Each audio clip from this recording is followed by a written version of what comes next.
Hello YouTube land, welcome back to the channel. I'm Eddie and this is Windy Therapy. This is my channel where I share my passion for motorcycles, camping and outdoor adventures. So today we're going to be talking about something that is pretty much a long time coming. It's the review of my Triumph Trophy 2017. Right now I have almost 38,000 kilometers. And after almost 4 years, I believe I have enough comments to make about this bike. So this one is gonna be a real life experience. After 4 years, I can really tell you what I like and what I don't like about this bike. It's not like those videos where people just borrow a motorcycle for a day and then want to make a review to tell if the bike is any good. You need more than a day or two to actually give a very good review. So let's go. So without further ado, let's give her.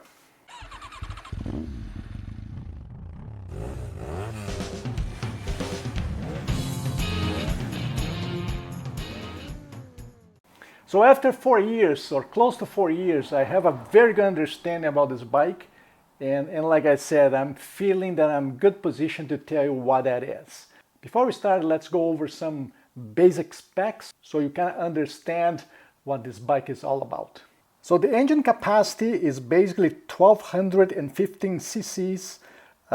As you expect, this one is a liquid cooled bike, 12 valves, double overhead cam, and this one has the speed triple engine. Fuel system is ride-by-wire, fuel injected, shaft drive, 6 speeds, oil capacity is 4 liters, and wheel size is 17 inches. So the suspension has the electronic adjustment system that allows you to go from sport mode, normal, or comfort. The front brakes, as you expect, double disc brakes with ABS, and rear brakes also disc with ABS. And the system and the brake system is linked. The weight of the bike is not a light bike. It's 301 kilograms or 662 pounds. The seat height is, there's two settings, 31.1 inches and 32.3 inches.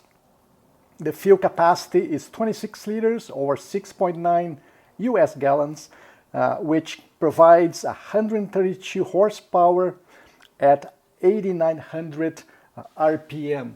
Be mindful that this bike redlines at 10,000 RPM. The torque is 89 foot-pounds, which is perfect for a sport touring bike.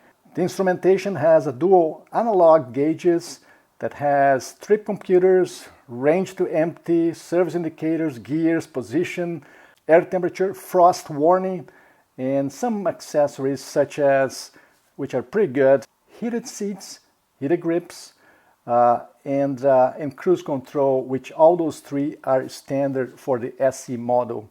And the other one that I love is the TPMS, or tire pressure monitoring system, which has saved my bacon more than once because it allows me to see if I have a flat tire or if I'm losing pressure. I love the tire pressure monitoring system. The bike also comes with what they call an enhanced audio system, so you have Bluetooth radio, satellite radio as well, with 2 speakers of 20 watts each, which is plenty for this bike. Also, the audio system has an automatic volume control, so the faster you go, higher the volume goes, and if you stop in a traffic light, the volume goes down, or even if you slow down, the volume goes down. The bike has USB ports, 2 ports, one for the front seat, one for the rear for plugging heated vests. As far as the luggage capacity, the bike comes standard with 2 panniers. Each one has 31 liters or 8.2 gallons of capacity. And the top box, or as I call the pizza delivery box, but the top box has a capacity of 55 liters. So the specs aside, let me just kind of walk around the bike and talk about some features that I like and some that I don't like as much. As you guys can see by the specs, the seat height is actually pretty high. Even for me as a 6-footer, it's hard to be flat-footed. I just get it done perfectly. But if you are 5'8" or 5'7" or shorter, you're gonna struggle with this bike. It's a very tall bike. So let me show you what I'm talking about. See, I'm sitting here and I'm basically flat-footed. There's no much slack. So, and if I stand, this is what you see. So there's no much give as far as seat height. Something that I love is the fact that my legs stay behind the body of the bike. So when I'm riding, if it's raining or if it's cold, the wind goes around me, right? And one of the benefits of this bike is having the electronic adjusted windscreen, which I will show you right now how it looks like. Here I'm the lowest position.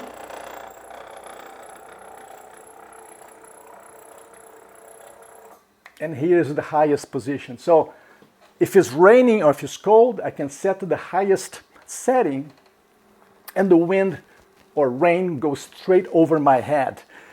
The mirrors are integrated in the body, as you can see here, and same idea. It can deflect the wind and rain away from my hand, which again, it allows you to travel under nasty conditions without feeling cold or wet.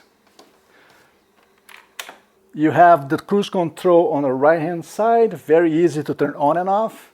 And the left-hand side, of course, you have the high beams, low beams, the windscreen adjustment, the radio functions, the heated grip, and the heated seat actually you turn on the side.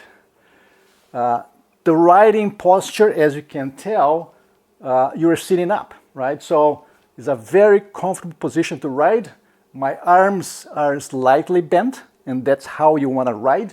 You don't want to go like this, or my 8-bar like some guys do, because it's a very tiring position. It may look cool, but it's not comfortable. So what you want to see is your arms slightly bent like this, and my legs are basically in a 90-degree angle. So my heels are actually under my butt. It is a position that took me about a year, maybe 2 years to get used to, because I used to have a cruiser and I had floorboards, feet forward. It was a completely different riding experience, which I loved. It was a very good machine. It was a Suzuki Boulevard 1500. And so it took time for me to get used to this position. But after you get used to, it's very, very comfortable. Like I said, it's effortless to be in this position. You're basically sitting straight up, arms bent, and enjoying the wind that's coming from the front. The passenger seat is pretty big as well. Like you can see here, it's probably longer or deeper than the rider seat. The rear seat, this one is not heated. You can buy as an option, but I don't have. So I just have the heated seat on the front. And as far as an option, the only stuff that I have, which is not standard, is the pizza box here.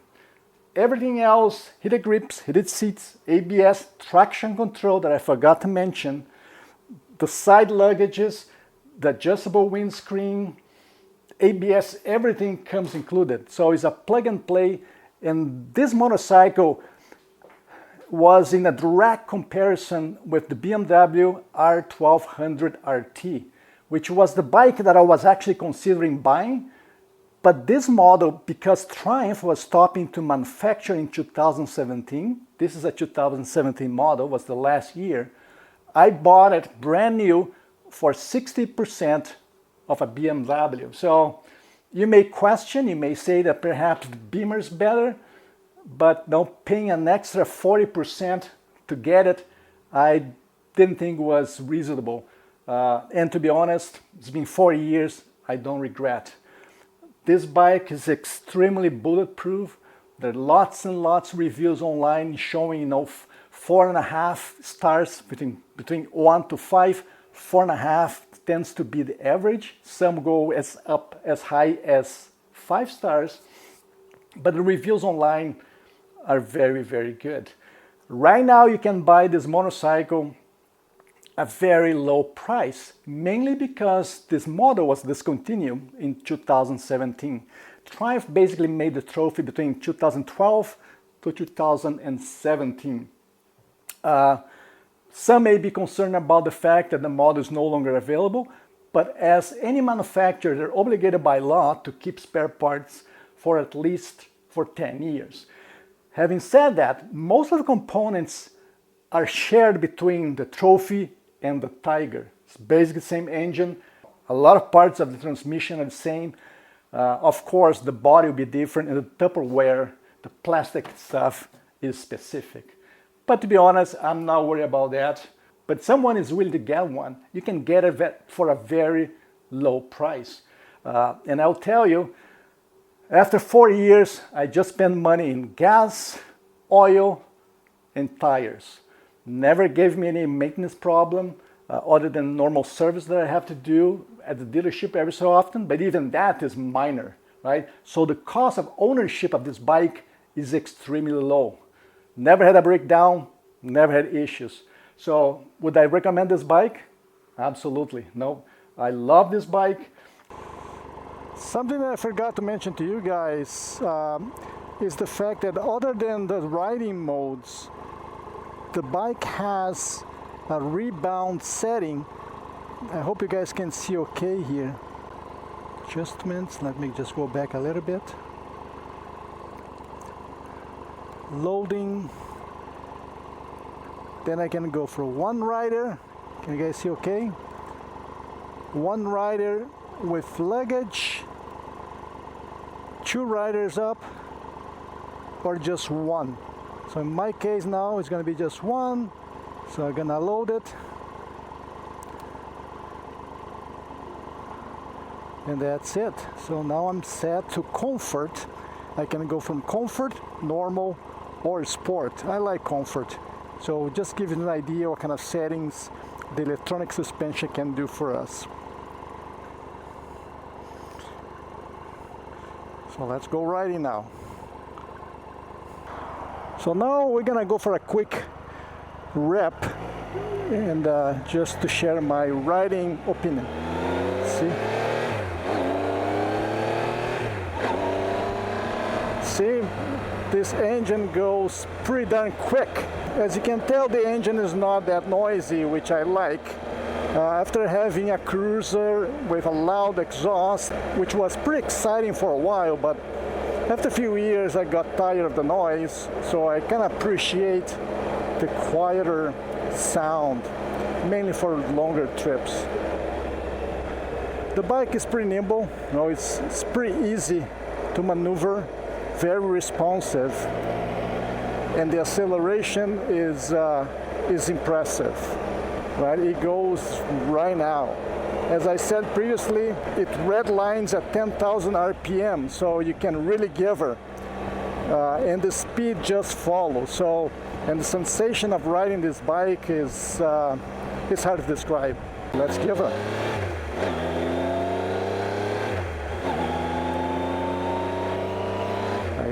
You have to freaking hold tight, because otherwise you just kind of roll backwards. So the bike is very responsive, it's very nimble, it kind of moves very easily. And like I said, it's a joy to ride. Who is this bike for? Now that's the question a lot of people might be asking. Who is this bike for? First and foremost, this bike is not for new riders. You need to have experience mainly dealing with a bike that has a pretty nifty acceleration and speed, but also the weight, and the height. Between the weight, the height, the horsepower, and the acceleration, you need to know what you're doing, right? So you need to be confident. You need to have experience to avoid something bad happening, right? So this bike is not a beginner's bike. Having said that, it is a bike for people that do have experience riding and love traveling. So you need to love the pavement. That's what this bike is all about. It's long distance and speed and acceleration. Fuel efficiency, I believe it's pretty darn good. Despite what the specification says, I can go about 650 kilometers with a full tank. which for me is absolutely amazing. Usually I stop every second gas station while my friends have to fill up, because I can go so much further than everybody within my gang. I'm gonna stop here and move the camera around just a sec. So like I was telling you guys, my leg is right behind the tank here. So when it's raining or if it's cold, the wind or rain or water just goes around my leg. This is how my leg sits. Same with the mirror. My hand is here, the mirror is right there, which I'm behind the mirror. So any wind scoops out from this area here. So that's what I was talking about. Is really designed for the elements and for high speed. So as far as the riding impressions, it's extremely nimble, extremely comfortable for short distances, because this seat is not good for long trips without having the inflatable cushion, or perhaps switching to an aftermarket seat, which I'm not prepared to do so. Believe it or not, this bike is 4 years old and I didn't change anything. It's stock from front to back, which I guess some of you guys may be surprised. Some of my friends, they buy a bike and next week they're already changing stuff. I didn't have to change anything. I'm pretty happy the way the bike came from the manufacturer. The only stuff I would change, perhaps in the near future, is the seat. But even that's questionable, because now I got one of those $50 inflatable seat pads, and after 5 trips, it really makes a difference. It really helps me, and makes me question if I need to spend $600 or more to change the seat. Right now, I don't think I would, but I don't know. So the suspension is adjustable, like I just showed you guys, so allows you to improve the riding comfort. The preloads allows you to maintain the height of the bike regardless what kind of weight you have on it. So if you have a passenger, if you have luggage, you adjust as I just showed you, and the bike moves up to maintain the same or standard height. No messing around with turning knobs or turning stuff in the suspension. It's all electronically driven, all electronically adjusted, which is very, very nice. So now back to my final thoughts. The only stuff that I don't like are 3 points. One, the seat height, right, is too high. Even knowing that there's an adjustment, it goes from being high to too freaking high, right? It goes from 31.4 to 32 inches, right? So for me, that's very high. There's another seat from Triumph that you can buy, which they call the low seat version. But again, you're gonna have to spend money buying another seat. So I just find that off the dealership is too high. Second point I hate about this bike is the stand. This stand here, even Triumph recognized that they made a mistake. It's extremely hard to put the motorcycle on the stand, right? If the bike is full of stuff here on the side, forget it. You're not gonna do it. You're not gonna be able to do it, right? And I know there's some technique involved, but like I said, it's very risky. No, I don't wanna tip the bike. I almost did once or twice and I kind of gave up. The only way for me now to put in the center stand is I have to remove the top box and the side box, then becomes light enough that I can just stand here and pull it, and then goes nicely. But like I said, with the side bags and top bag, for me, forget it. I can't do it, right? Some people believe or say that's perhaps my technique, but I'm not alone, because even Triumph recognized they made a mistake on the center of the pivoting point. There was an engineering failure, should I call it. Second point. Third one is the side stand, right? The base of the side stand is so small. Sometimes you can buy those side stand enlargement pads, but I couldn't find one for the Triumph. And again, considering the fact that the bike stopped being manufactured in 2017, it gets a little bit harder to find those aftermarket components. So the center stand, the side stand are two things I hate. And the seat height, not as much for me because I'm a 6-footer, but like I said, I have friends that would love to ride my bike, but they just can't. They're freaking leprechauns. They're too short to ride my bike and shouldn't be that way.